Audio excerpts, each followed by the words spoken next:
Jinkies, another Scooby-Doo game? Yeah, this time it's Scooby-Doo Classic Creep Capers on Nintendo 64. Unlike those adventures found on Genesis and Super Nintendo, Creep Capers was developed by Terraglyph Interactive Studios for THQ, released in the fall of 2000 here in North America.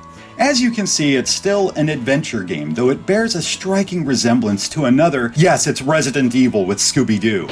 You may not be shooting zombies or trying to topple a corrupt pharmaceutical company, but, I mean, just look at it. If it says shit like, "You were almost a Jill sandwich." You're right. Oh, this needs to happen. Before I get too carried away, here's the juice. There are 4 mysteries to solve, not unlike Scooby-Doo Mystery on Super NES. 3 of them are inspired by classic episodes straight from Scooby-Doo Where Are You? While the setting and outcome are virtually identical to the source, liberties were taken to accommodate puzzles along with a wee bit of narrative tying them all to the 4th and final chapter, which is original to the game. Knowing that had me psyched to play it. And, in my opinion, so worth it. Now, if you enjoyed Scooby-Doo Mystery on Genesis, there's a good chance you'll enjoy Creep Capers. There's no enemies to fight or platforms to hop, Velma doesn't solve everything for you, nor does she ever wear this grass skirt in the game. What a crime.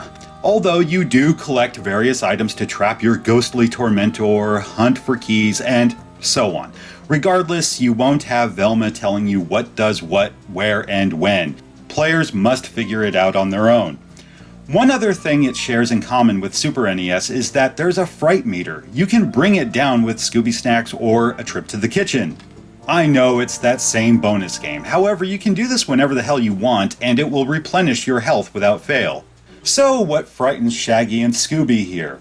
Obstacles. Some are to be expected, like bats, rats, spiders, and zombies.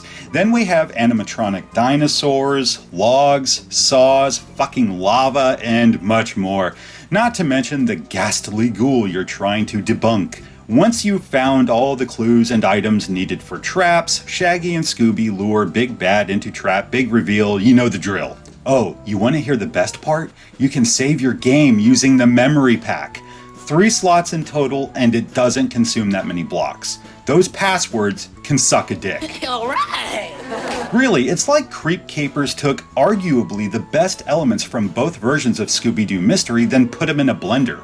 In my opinion, I think it tastes pretty damn good. Puzzles aren't as confounding as those found on Genesis, nor as paint-by-numbers as Super NES. Many games like the Ski Chase and River Run offer up some quick thrills while giving players a much-needed break from scavenging. That, and it all looks great on Nintendo 64.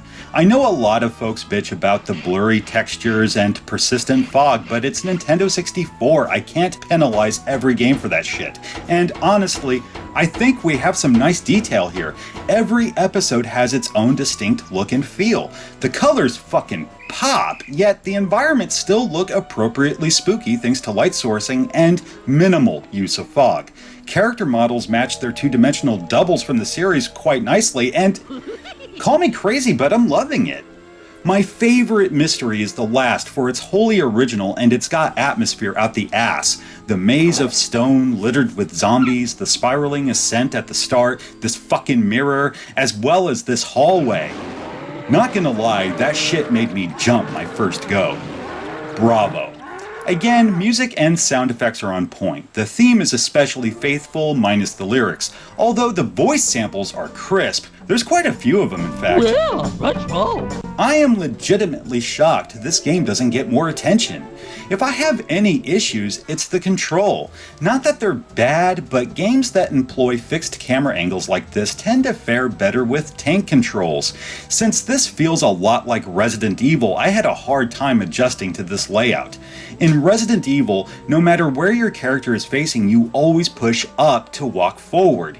Here, when the screen shifts to another angle, your character may be facing another direction entirely, yet you're still holding right on the stick, though Shaggy is walking forward as if the screen didn't change. If you let up off the stick, the damn thing adjusts to the current screen orientation.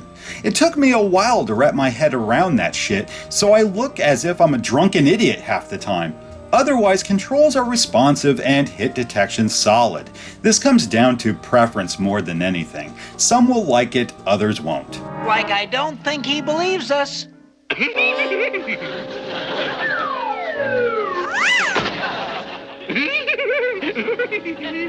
After having played all these games back to back to back, I think this may be the best of the bunch.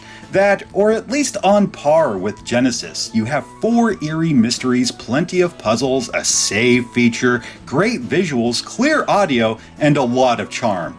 Also, no puppy power ever. Oh, yeah? Well, my Uncle Scooby can handle any old snake demon, and he'll just get a hold of you.